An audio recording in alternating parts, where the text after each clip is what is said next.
1. Latarsha L. Sanders. Latarsha L. Sanders was a 48-year-old mother and homemaker living in Brockton, Massachusetts at the time of her arrest. She shared an apartment with her two young sons, Edson, often called Marlon, who was 8 years old, and Lasan, who was 5. Before the murders, she was known locally as a single parent striving to raise her boys. Family members described her as caring, though private, and socially withdrawn. In the months leading up to the events of early February 2018, relatives and neighbors noticed troubling changes in Sanders' behavior. She became increasingly preoccupied with conspiracy theories and ritualistic beliefs. Her mother recalled her speaking about Illuminati symbolism and voodoo practices, often in a way that seemed detached from reality. Those close to her believed she showed signs of severe mental illness, but noted she resisted any form of psychiatric help. On a winter afternoon in early February 2018, emergency crews were called to Sanders' home after she was seen outside in visible distress. Inside the small apartment, first responders discovered the unimaginable: her two sons, each in separate beds, wrapped in bedding. Both children had been fatally stabbed with a kitchen knife, later recovered from the sink. During questioning, Sanders told police the killings were part of what she described as a failed voodoo ritual. She admitted that when her attempt with one child did not work, she turned to the other. Despite the severity of the attack, she did not call for medical help. Instead, she cleaned the scene and placed the children's bodies back in their beds. Investigators later learned that Sanders initially tried to deflect blame onto other family members before admitting responsibility and describing the ritualistic motive. Forensic evidence showed a disturbing pattern of repeated stabbings, though exact details were withheld from the public to preserve the dignity of the victims. A candle had reportedly been placed on one child's body, reinforcing investigators' belief that Sanders had been driven by ritualistic delusions. The investigation moved swiftly. Sanders was arrested at the scene and held without bond. During her trial, her defense argued that she was legally insane at the time of the murders, pointing to psychiatric evaluations suggesting a schizophrenia spectrum disorder. Family members supported this view, saying they had witnessed her mental decline. Prosecutors, however, contended that she knew right from wrong and acted deliberately. After a 9-day trial, the jury deliberated for roughly 4 hours before finding her guilty of 2 counts of first-degree murder and 1 count of witness intimidation. In December of 2022, Sanders was sentenced to life imprisonment without the possibility of parole, with an additional concurrent term for witness intimidation. The judge acknowledged the enduring grief of the children's father and extended family, emphasizing that the sentence could never erase the profound loss. Experts later suggested that Sanders' actions were rooted in delusional thinking and possibly fueled by fantasies of notoriety or financial gain, as hinted in writings uncovered during the investigation. Yet these psychological elements did not mitigate her responsibility. They underscored the tragedy of untreated mental illness converging with violence. In the end, Latarsha L. Sanders' crimes stand as an unfathomable betrayal of maternal trust. 2 innocent children lost their lives, leaving a community scarred and a family forever grieving.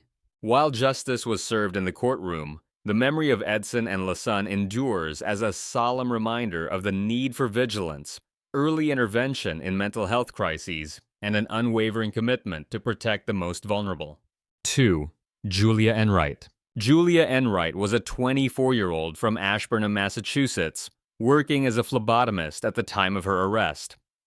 She had grown up in a suburban environment described by acquaintances as intelligent and somewhat eccentric, with a fascination for macabre art and subcultures. Before the tragedy, she maintained a social circle indoors rather than deep community engagement, and was perceived by neighbors as a quiet young woman with creative but unconventional interests. In the months preceding the incident in late June 2018, those who knew Julia noted increasing detachment from reality and troubling journal entries.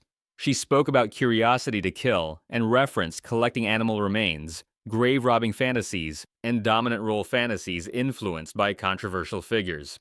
While there was no formal psychiatric intervention before the crime, her writings hinted at developing mental instability and obsession.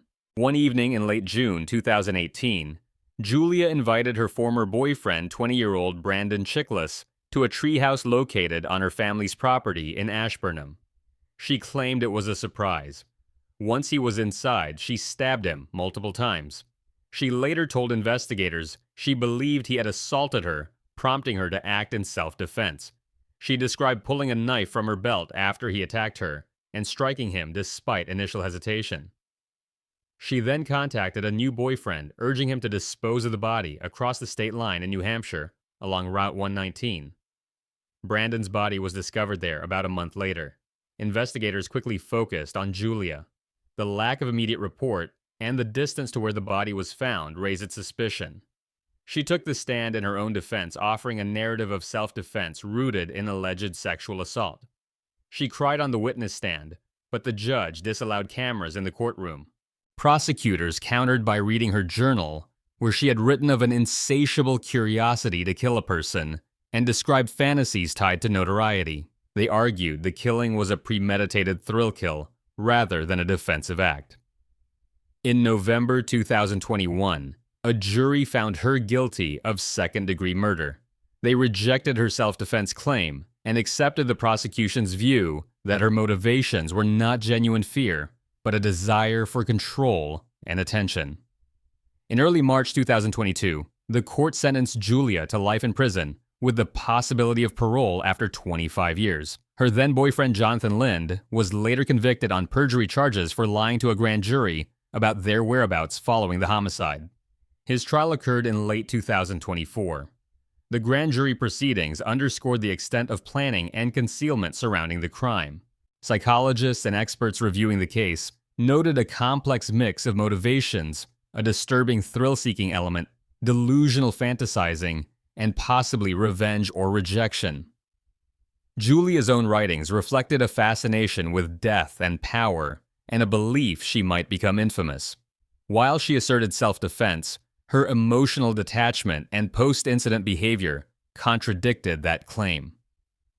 Experts suggested she had awareness of her act's consequences, undermining an insanity defense. In closing, Julia Enright's crime represents a chilling betrayal of trust and the distortion of pain into violence. A young man lost his life in a secluded treehouse, far from both witnesses and mercy. Her premeditated actions, journal confessions, and callous decisions to hide evidence all speak to alarming motivation rather than a panic-driven reaction.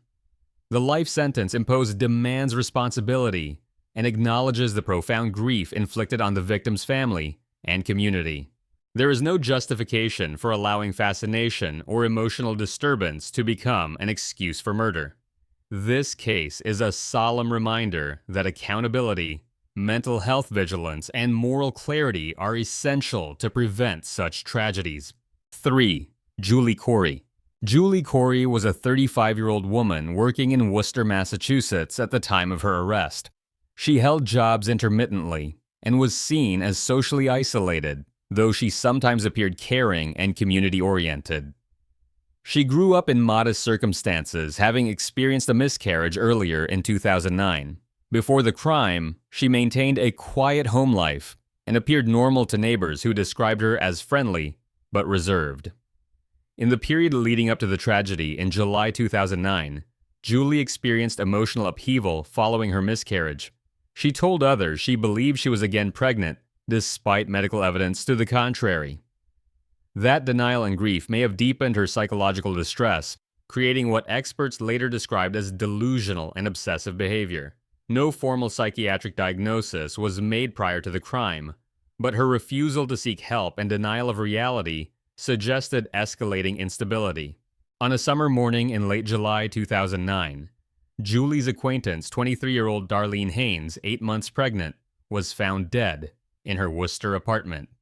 Julie had been in contact with Darlene and later claimed she delivered the baby herself, but investigators discovered Darlene's body and found that her unborn child was missing.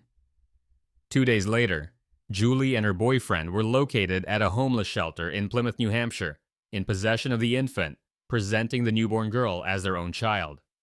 The baby survived and was taken into protective care. Investigators quickly focused on Julie.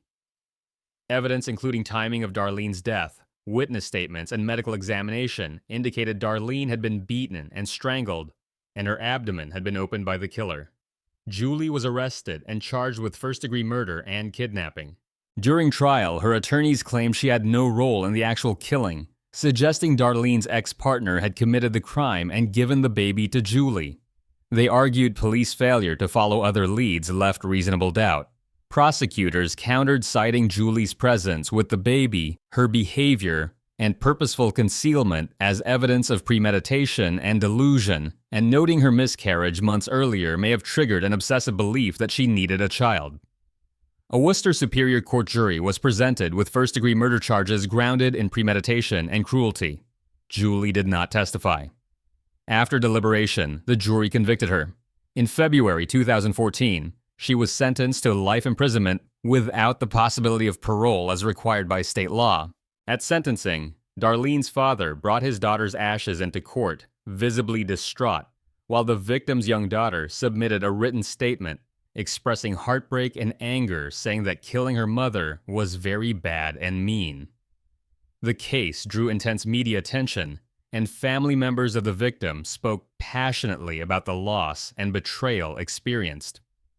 Julie's psychological profile remains complex.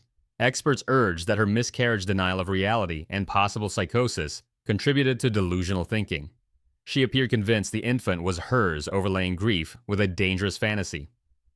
But forensic testimony and legal rulings found she understood her actions enough to reject an insanity defense. A motion for a new trial on grounds of ineffective counsel or insufficient evidence of kidnapping was rejected when the state's Supreme Judicial Court reinstated the murder conviction in spring 2024, affirming her guilt on all counts. In closing, Julie Corey's case reveals a horrifying manipulation of hope and loss turned to violence. Darlene Haynes Young, pregnant and vulnerable, became victim to someone she trusted.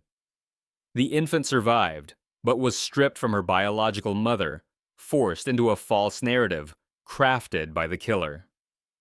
Julie's life sentence reflects society's uncompromising judgment. There is no excuse for allowing grief or delusion to justify taking an innocent life. This case stands as a chilling reminder that deep emotional wounds should never be untreated, vulnerabilities, and that accountability remains absolute in the face of betrayal and death. 4. Carolyn Lee Riley. Carolyn Lee Riley was a 38-year-old mother living in Hull, Massachusetts, at the time she was arrested. She had worked sporadically and received disability benefits. Socially, she stayed mostly at home. She and her husband, Michael Riley, shared an apartment with their children. Before the tragedy, Carolyn was seen by neighbors as quiet, reserved, and occasionally caring toward her children, though she lived in low-income housing and rarely engaged beyond her immediate household. The family environment showed repeated signs of mental health struggles. Carolyn herself took medication for depression and migraines. 2 of her children had been diagnosed with attention deficit hyperactivity disorder and pediatric bipolar disorder, based largely on reports made by Carolyn and Michael. Over time, signs of medication misuse surfaced. Witnesses described Carolyn as emotionally flat, sluggish, and dismissive of concerns, even as her daughter Rebecca began to exhibit alarming lethargy and listlessness. Despite multiple warnings from doctors and school staff, the parents continued administering increasing doses of strong medications. On a cold morning in mid-December 2006, emergency responders arrived to find little Rebecca Riley unresponsive. She had been prescribed a small dose of clonidine, an antihypertensive drug used off-label for her condition, but testing revealed she had ingested multiple times that amount. Additional medications, including a mood stabilizer and cough syrup, were also in her system. The child was 4 years old. Her preschool and social service workers had noted she slept excessively, was unsteady, and spoke little. When asked why she was deteriorating, Carolyn reportedly claimed she had a restless night. Witnesses later revealed that her home life had become increasingly tense and that parents sometimes nicknamed the drugs with euphemisms, referring to clonidine as sleep medicine. The investigation turned quickly after the child's death. Officials found missing clonidine tablets in the parents' pillbox and evidence that Michael had moved into the home in violation of restrictions. Emergency staff and a housemate described repeated refusals to seek urgent medical care.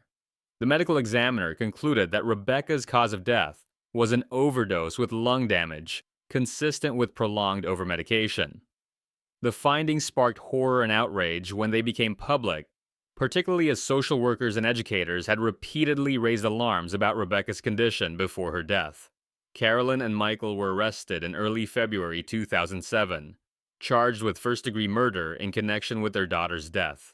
Prosecutors argued the parents had fabricated or exaggerated medical symptoms in hopes of gaining disability payments, then administered lethal doses when their application was denied. The defense countered that doctors had failed to properly assess or monitor the prescriptions, and that the overdose was accidental.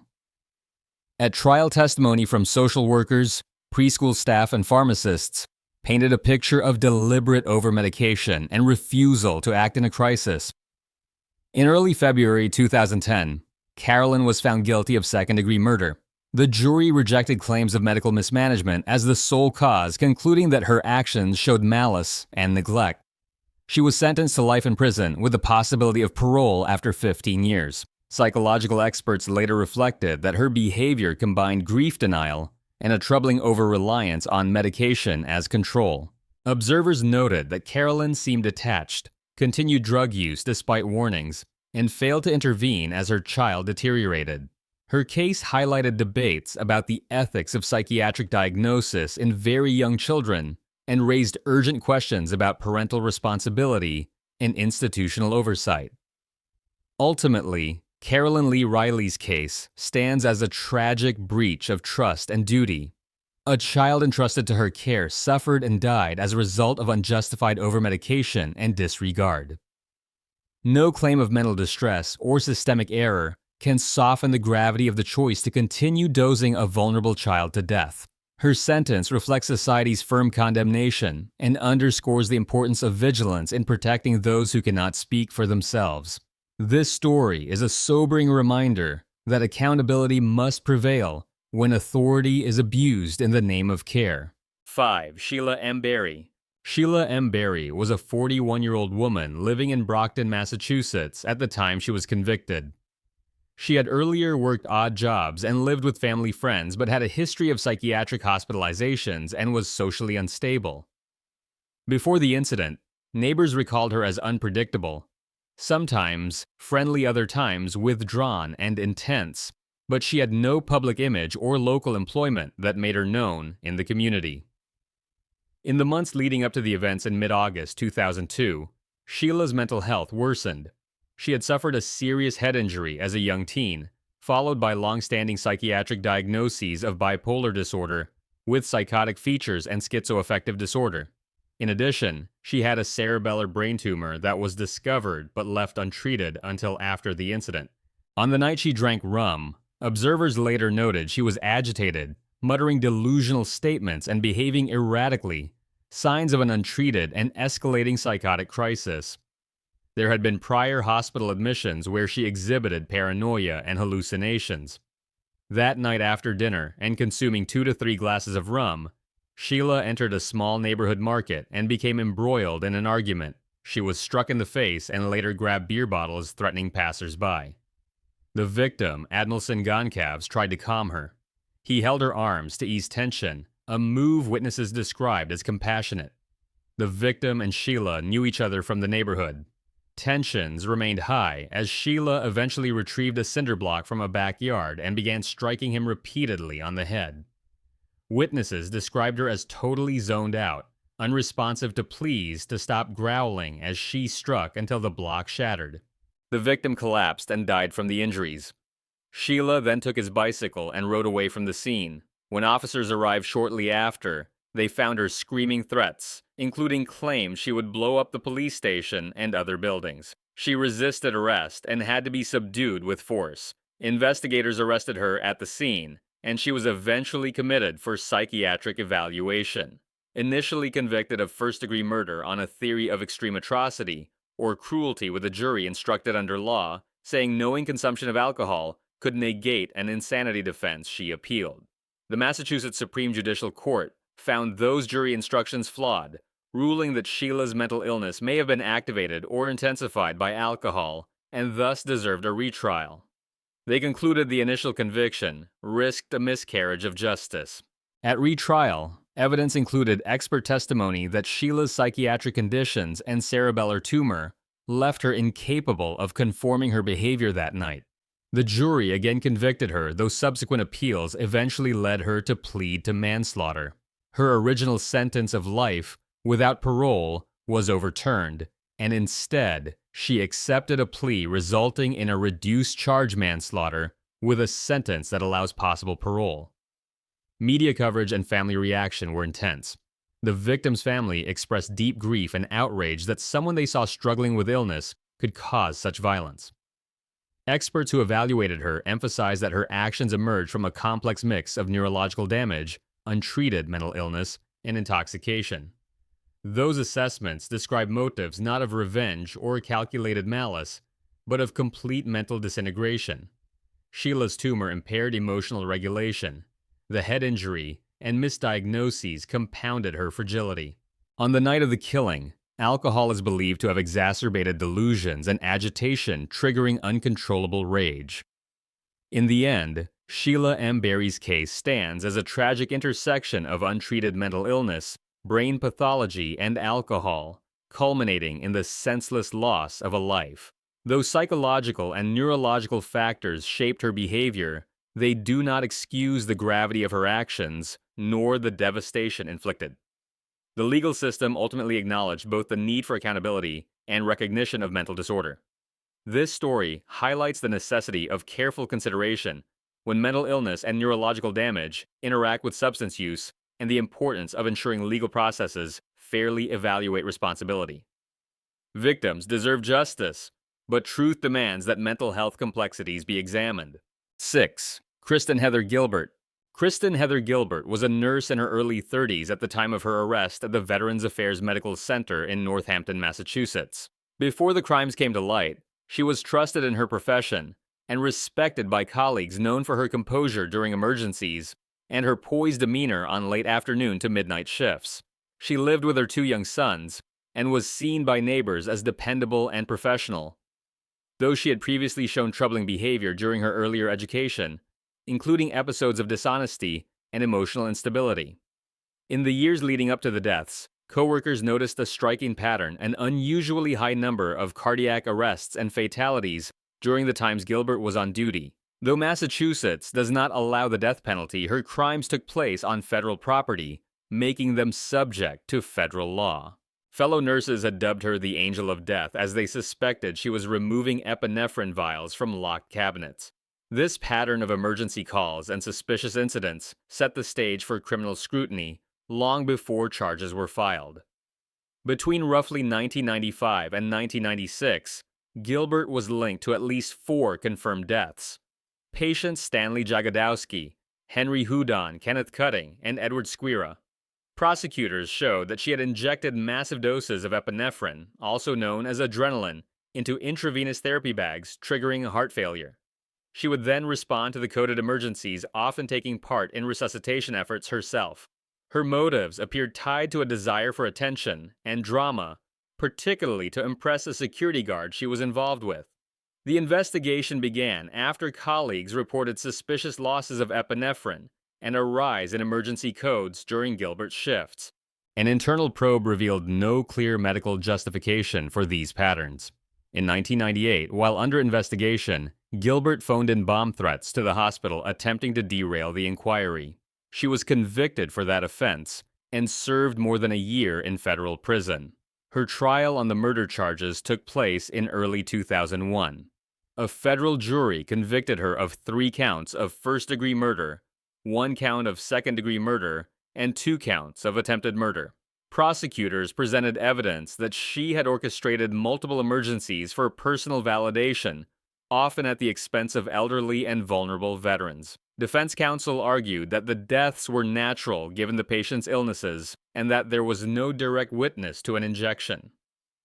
They also emphasized Gilbert's history of mental health treatment and her responsibilities as a single mother of 2 children. In March of 2001, the jury recommended life imprisonment rather than the death penalty. On March 27th, the judge sentenced her to 4 consecutive terms of life without possibility of parole, plus an additional 20 years, effectively ensuring she would remain in prison for the rest of her life. Massachusetts' lack of capital punishment played no role due to the federal nature of the crimes. Psychological experts describe Gilbert's pattern of behavior as attention-seeking through manufactured crises. She appeared to derive emotional satisfaction from emergency situations, reinforcing her need to feel indispensable.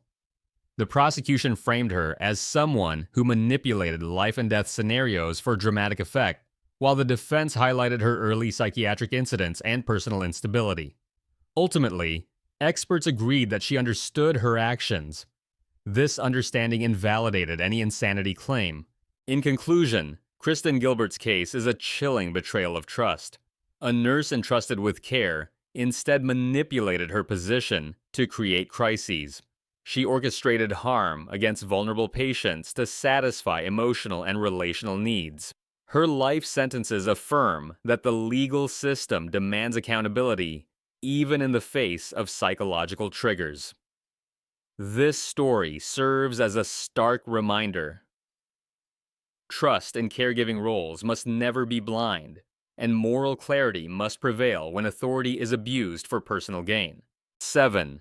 Louise Heather Woodward. Louise Heather Woodward was a British au pair working in Newton, Massachusetts at the age of 18 when she became embroiled in a terrible tragedy. She lived with the Toppan family, caring for 8-month-old Matthew, and was seen by the parents as responsible and composed. Before the incident, she had no criminal record and maintained a quiet life. Her neighbors described her as polite and professional in her duties. She was not widely known beyond her local community, and to many, she represented the ideal caregiver. In the days leading up to February 9, 1997, Louise showed no documented signs of instability. The event itself, caregivers and experts later argued, arose out of confusion and inexperience rather than long-standing malice. Witnesses described that day as calm until Matthew failed to rouse. She claimed to have gently shaken him, attempting to wake him, and stated she plopped him onto the bed before laying him in the bathroom. Defense testimony emphasized ambiguity in her recollection and no prior history of violence or aggression. On February 9th, Matthew was taken to a hospital in Boston after he fell into a coma. Doctors diagnosed a fractured skull subdural hematoma and a previously unnoticed wrist fracture. They believed these injuries were consistent with shaken baby syndrome. 5 days after admission, the infant passed away. Authorities later confirmed Louise had been in sole charge of the child at the time of injury. She was arrested and initially charged with assault and battery. After Matthew died, the charges were upgraded to first-degree murder. The trial began in October 1997. Over approximately 3 weeks, prosecutors argued that forensic evidence supported violent shaking as the cause of death. The defense maintained that the injuries were accidental or occurred prior to her care, pointing to a lack of visible bruising and inconsistencies in medical opinion. A jury convicted Louise of second-degree murder, which carried a mandatory life sentence with parole eligibility after 15 years. Within days, presiding Judge Hiller B. Zobel reviewed the case. He ruled that the evidence suggested confusion, frustration, immaturity, and lack of malice, not deliberate homicide. He reduced the conviction to involuntary manslaughter and imposed a sentence equal to the 279 days she had already served in custody. Louise was released immediately. Prosecutors appealed seeking reinstatement of the murder conviction or imprisonment. In June 1998, the Massachusetts Supreme Judicial Court upheld the judge's reduction in a split 4-3 decision, accepting that keeping a murder conviction would risk a miscarriage of justice. Louise returned to England soon afterward. Public response was intense. The case sparked international debate over shaken baby syndrome diagnostics, legal strategy, and media influence. The Toppan family pursued a wrongful death civil suit to block Woodward from profiting from her story through books or films. Her former agency defended her upbringing and character and covered her legal costs, insisting she had been properly trained and vetted. Experts reviewing the case years later questioned whether evolving medical understanding would support reasonable doubt. One prosecution expert later suggested that contemporary science might have exonerated Louise entirely. In closing, Louise Woodward's story remains a powerful and somber reminder that tragic outcomes can emerge from confusion as well as force. A child died under her care, and justice was sought amidst conflicting medical testimony and legal complexity. While her conviction was reduced and she served only 9 months, accountability was neither erased nor softened. The conviction results still signify that a life ended under suspicious circumstances. This case underscores the need for careful examination in caregiving roles, balanced media coverage, and judicial restraint. Most importantly, it honors the memory of Matthew by reinforcing that every life entrusted to care demands vigilance and that even ambiguity in motivation cannot erase the weight of loss. 8. Melissa Jo Cordle. Melissa Jo Cordle was a woman in her late 20s at the time of the crime in Barnstable County, Massachusetts. She held odd jobs and was minimally engaged in her broader community. Her personal life centered around turbulent relationships. She was known to local acquaintances as deeply fixated on her former partner, Ralph Anderson, after a long-term romantic involvement. In the months before the tragedy in mid-year 1985, court records show a pattern of intense emotional instability. Cordle had sent multiple letters and made repeated phone calls, sometimes brief and late at night, to Anderson begging for reconciliation and warning him not to date others. She appeared obsessed and emotionally volatile behavior, matched by an earlier incident involving burglary and threats. Friends and neighbors described her as increasingly erratic and unable to move on when the relationship ended. During the early hours of a mid-June morning in 1985, Ralph Anderson and his friend Francis Schiappa were found dead in a small cottage at Sandwich, Massachusetts. Both victims had suffered gunshot wounds and the cottage had been set ablaze. Firefighters discovered their bodies on the floor of Anderson's bedroom amid thick smoke. The victims were adult friends.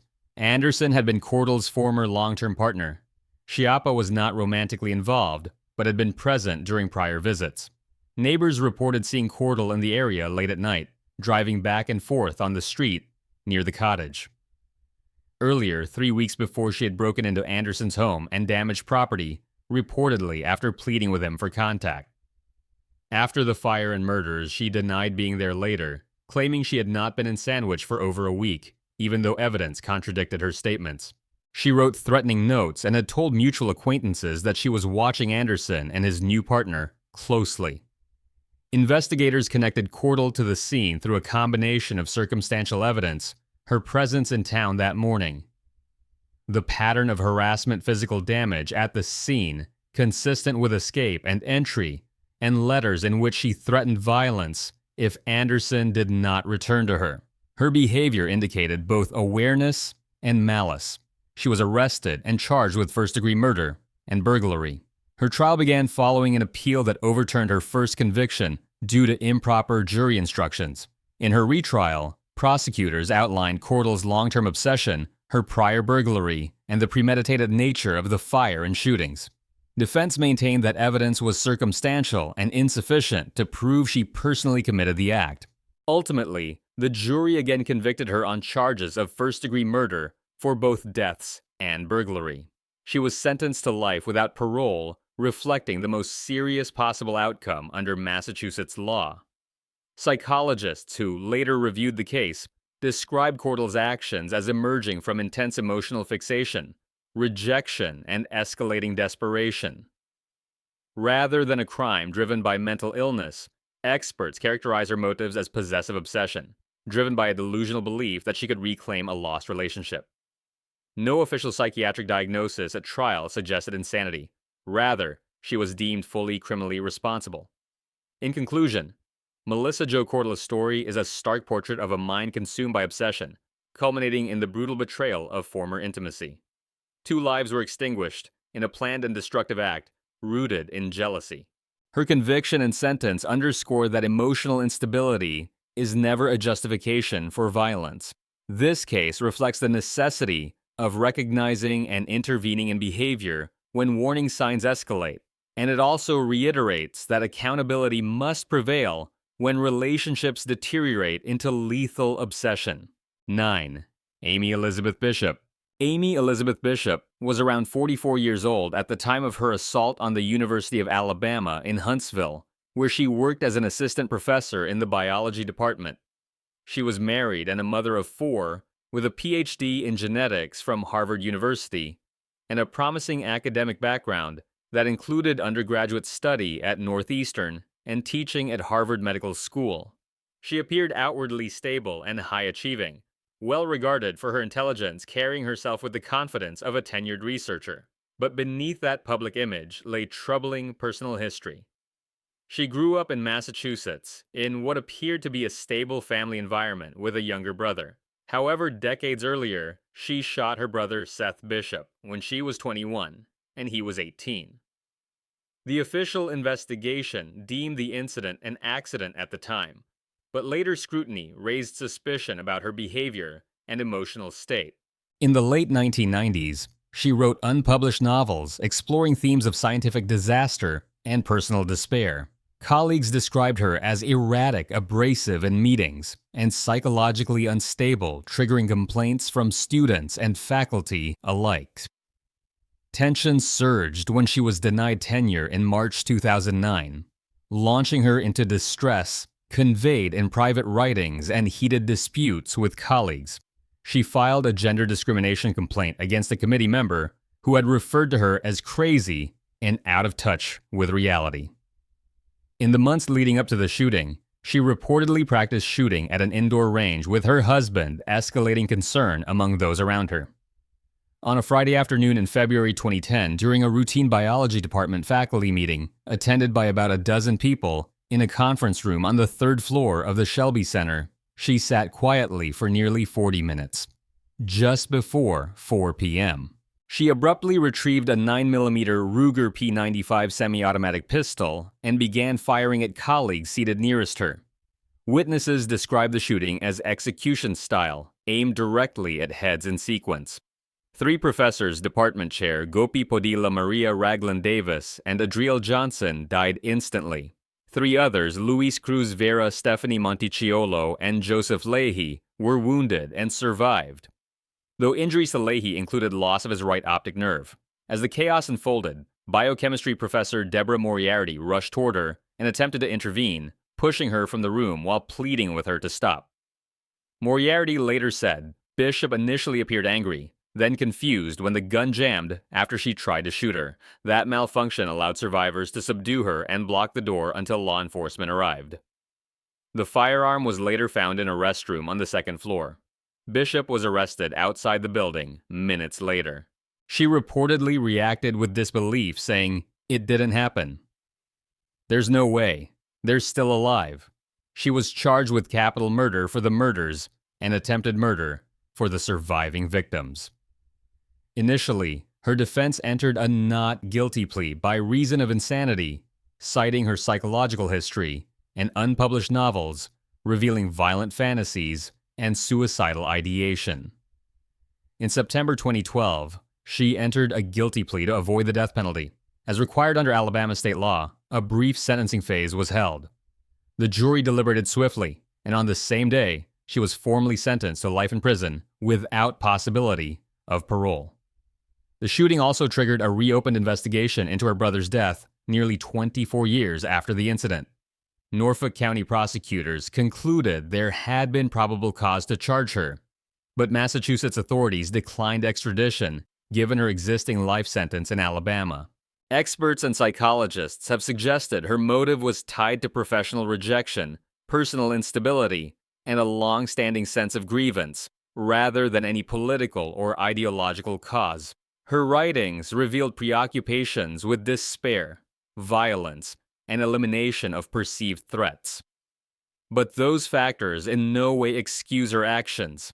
This is a story of devastation, wrought by betrayal of trust in academic settings, personal turmoil, and lethal violence unleashed in a moment of planned execution. 3 lives were cut short, and survivors were forever changed.